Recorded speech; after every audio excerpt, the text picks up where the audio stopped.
नमस्कार प्यारे बच्चों। तो कैसे हो आप सब? उम्मीद है आप बढ़िया होंगे और आपकी पढ़ाई भी बेहतर चल रही होगी। जैसे कि आप जानते हैं हमारे चैनल SWR ऑनलाइन क्लासेस पर सभी विषयों की क्लास चलाई जा रही है। जैसे फिजिक्स हो गया, केमिस्ट्री हो गया, बायोलॉजी हो गया, मैथ हो गया और जैसे कि हो गया है, जैसे आप कह सकते हैं विज्ञान 10 क्लास 10th में हो गया गृह विज्ञान और होम साइंस जिसको कहते हैं, और हो गया सोशल साइंस। तो हमने सभी को बारी बारी करके देखा है और सभी का लगभग सिलेबस कंप्लीट हो चुका है। अगर आप उसे नहीं देखे हैं, सिलेबस अभी आपको नहीं कंप्लीट है, तो नीचे डिस्क्रिप्शन या प्लेलिस्ट में वीडियो पड़ी रहेगी, आप उसे जाकर जरूर देख लीजिएगा। और हाँ बच्चों, आज हम लेकर आए हैं आपके लिए क्या? आज हम आपके लिए लेकर आए हैं क्लास 10th, आप कह सकते हैं क्लास 12th में भी है, महादेवी वर्मा का जीवन परिचय। महादेवी वर्मा का जीवन परिचय, जिसको महादेवी वर्मा जी का जीवन परिचय है। किसका है? महादेवी वर्मा का जीवन परिचय, महादेवी वर्मा जी का जीवन परिचय है, जो कि आपके लिए कह सकते बहुत महत्वपूर्ण है, क्योंकि यह प्रायः हर साल ही पूछा जाता है, जिससे हमारे एग्जामिनेशन में यह 4 से 5 नंबर का बढ़ोतरी करा देता है। क्योंकि यह 10 में तो 4 नंबर का आता है, परंतु जब 12 में आते हैं तो 12 में यह 5 नंबर का आता है। तो आइए हम देखते हैं महादेवी वर्मा का जीवन परिचय, जो कि हमारे एग्जामिनेशन में पूछा जाता है और यह फ्री के नंबर होते हैं। क्योंकि बच्चों यह एक मान लीजिए एक प्रकार की कहानी होती है, जो कि कहाँ उनका नाम क्या था, उनके पिता का क्या नाम था, उनके माता का क्या नाम था, कहाँ पैदावार हुई, कहाँ तक पढ़े हैं, उन्होंने क्या क्या योगदान दिया है, साहित्य में क्या क्या योगदान दिया है, कला क्षेत्र में, निम्नलिखित क्षेत्रों में क्या क्या वरदान दिए हैं, क्या क्या उन्होंने अपना योगदान दिया है, उसको देखें। उसी की सहायता से उनका क्या बन जाता है? जीवन परिचय। तो आइए देखते हैं महादेवी वर्मा का मोस्ट इम्पोर्टेंट जीवन परिचय, जो कि हर साल प्रायः हमारे बोर्ड एग्जामिनेशन में पूछ लिया जाता है। आइए देखते हैं महादेवी वर्मा जी का जीवन परिचय, जो कि कितने नंबर का है? जो कि 4 से 5 नंबर का आता है। कहाँ पर? हमारे बोर्ड एग्जामिनेशन में।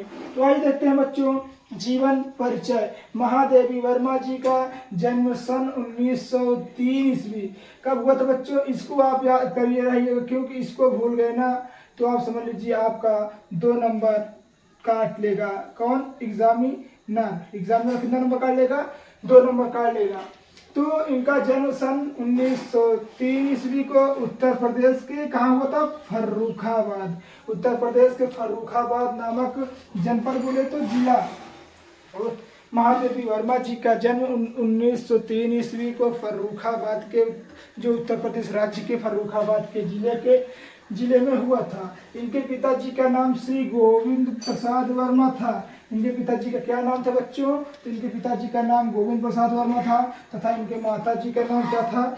हेम रानी। इनके माताजी का नाम हेम रानी था, जो कि इनकी माता कैसी थी? एक विदुषी स्त्री थी, कह सकते हैं विदुषी महिला थी। इनकी जो महादेवी वर्मा है, महादेवी वर्मा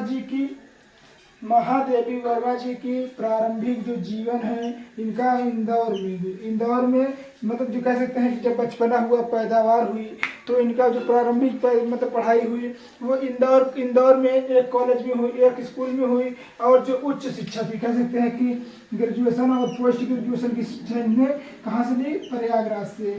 तो प्रयाग से हुई। इन्होंने संस्कृत में क्या किया था बच्चों? इन्होंने संस्कृत में MA जिसको कहते हैं मास्टर ऑफ आर्ट, MA उत्तीर्ण किया। उसके बाद इन्होंने प्रयागराज के महिला विद्यापीठ में इन्होंने क्या किया? महिला विद्यापीठ में ही इन्होंने प्रधानाचार्य हो गई। मतलब कह सकते हैं यह मतलब कि संस्कृत विश्वविद्यालय, वहाँ से कह सकते हैं कि इन्होंने प्रयागराज में स्थित कॉलेज उच्च विश्वविद्यालय से इन्होंने संस्कृत की शिक्षा ग्रहण की और प्रयाग महिला विद्यापीठ में क्या हो गई? तो प्रधानाचार्य हो गई। इनका विवाह महज 9 वर्ष की, अब आप समझ सकते हैं 9 वर्ष के बच्चों की खेलने खाने की उम्र होती है, इनकी शादी हो गई थी। क्योंकि बच्चों तब के ज़माने में क्या करता थे? बाल विवाह होता था। तो बाल विवाह का शिकार ये भी हुई थी और इनका भी शादी कितने वर्ष में? 9 वर्ष में कर दिया गया था। और इनके पति क्या थे बच्चों? इनके पति डॉक्टर थे। परंतु यह मतलब इनकी कह सकते हैं कि जो जीवन मर्रा की है, जैसे कि कह सकते हैं कि इनकी शादी तो कर ली थी, मगर शादी जो की थी उन्होंने ज़्यादा समय तक नहीं बिताया अपने पति के साथ और अपने पति से अलग हो गई। और कहते हैं परंतु यहाँ ज़्यादा समय साथ तक नहीं मतलब ज़्यादा समय तक साथ नहीं रही। और इन्होंने संस्कृत संगीत और चित्रकला की शिक्षा भी प्राप्त की।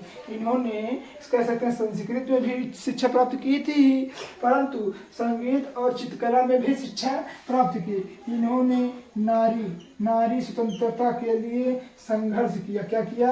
संघर्ष किया। परंतु अपने अधिकारों की रक्षा के लिए महिलाओं का इन्होंने कहा, अगर महिला अपने अधिकारों की रक्षा करना चाहती है तो महिलाओं को क्या करना रहेगा? महिलाओं को शिक्षित होना पड़ेगा। तो इन्होंने कहा कि महिलाओं को शिक्षित होना आवश्यक बताया गया। इन्हें उत्तर प्रदेश सरकार द्वारा, कहाँ? यूपी सरकार द्वारा ज्ञान विद्यापीठ तथा भारत सरकार द्वारा क्या दिया गया? तो इन्हें भारत सरकार द्वारा कह सकते हैं कि 1983 ईस्वी में इनको पद्म भूषण अवार्ड से सम्मानित किया गया।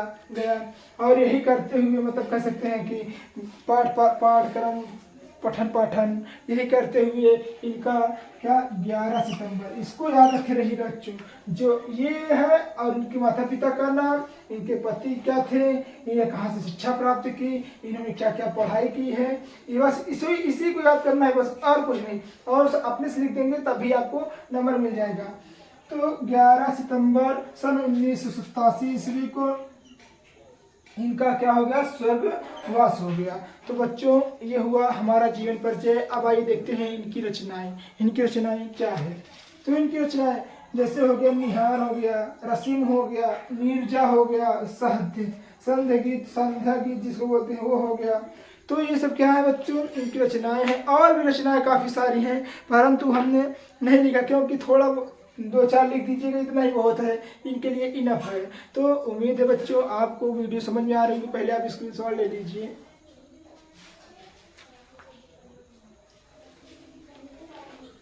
उम्मीद है बच्चों आपको महादेवी वर्मा जी का जीवन परिचय समझ में आया होगा। अगर आपको वीडियो अच्छी लगी हो बच्चों तो प्लीज़ वीडियो को लाइक कर दीजिएगा और चैनल को सब्सक्राइब करना नहीं भूलिएगा। हम आपके लिए लेकर आएंगे एक और मज़ेदार जोरदार जीवन परिचय। आचार्य हजारी प्रसाद उम्मीद हो गया है, आचार्य रामचंद्र शुक्ल जी का जीवन परिचय लेकर आएंगे, जो आपके लिए आपके बोर्ड एग्जाम में 4 नंबर दिलाने में महत्वपूर्ण भूमिका निभाएगा। तब तक मिलते हैं नेक्स्ट वीडियो में, तब तक के लिए धन्यवाद।